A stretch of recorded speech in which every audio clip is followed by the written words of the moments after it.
চিড়ের পোলাও খাওয়াতে গিয়ে যে এত অপমান সহ্য করতে হবে আমি ভাবতেই পারিনি। কি হয়েছিল তাহলে শোনো। এইবার বাড়ি থেকে যখন ব্যাঙ্গালোর এলাম তখন আমার শাশুড়ি চিড়ে দিয়েছিল যে মাঝে মাঝে সকালবেলা চিড়ে দিয়ে কিছু একটা তৈরি করে খাবি। চিড়ে দিয়ে তৈরি করা বলতে চিড়ের পোহাওটাই জানি। তো তারপর লেগে পড়লাম ইউটিউব দেখে সুন্দর করে চিড়ের পোহা বানানোর জন্য। সব কিছু প্রসেসই ঠিকঠাক করছিলাম, বাদাম দিয়েছিলাম, তারপর যা কিছু লাগে সব কিছু ঠিকঠাক ছিল।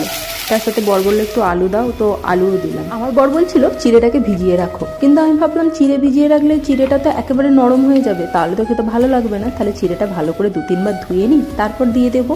সেই মতো আমি কি করেছিলাম, চিড়েটাকে ভিজিয়ে রাখিনি, ভালো করে 2-3 বার ধুয়ে জলটাকে একেবারে ঝাড়িয়ে নিয়েছিলাম। আর সর্বনাশটা আমি এখানেই করে ফেলেছিলাম। চিড়ের পোহা তো বানিয়েছিলাম, কিন্তু চিড়ে এত পরিমাণ শক্ত হয়েছিল যে দাঁতে চিবোনো যাচ্ছিল না। এই কারণে বর তো প্রচণ্ড রেগে গিয়েছিল আমার ওপর। আরে না না, বর যে প্রচণ্ড রেগে গিয়েছিল তা নয়, ও বলছিল যে খাওয়া যাচ্ছে না, একটু দাঁতে শক্ত লাগছে, তবে খেতে খুব সুন্দর হয়েছে। তবে হ্যাঁ, এই প্রসেসে তোমরাও বানিয়ে খেতে পারো, ভালো হবে। শুধু চিড়েটাকে একটু নরম করতে হবে, হয় জল দিয়ে একটু নরম করবে, না হলে একটু আগে থেকে চিড়েটা ভিজিয়ে রাখবে, মানে 2-4 মিনিট আগে থেকে। তো যাই হোক, চলো কেমন লাগলো জানিও।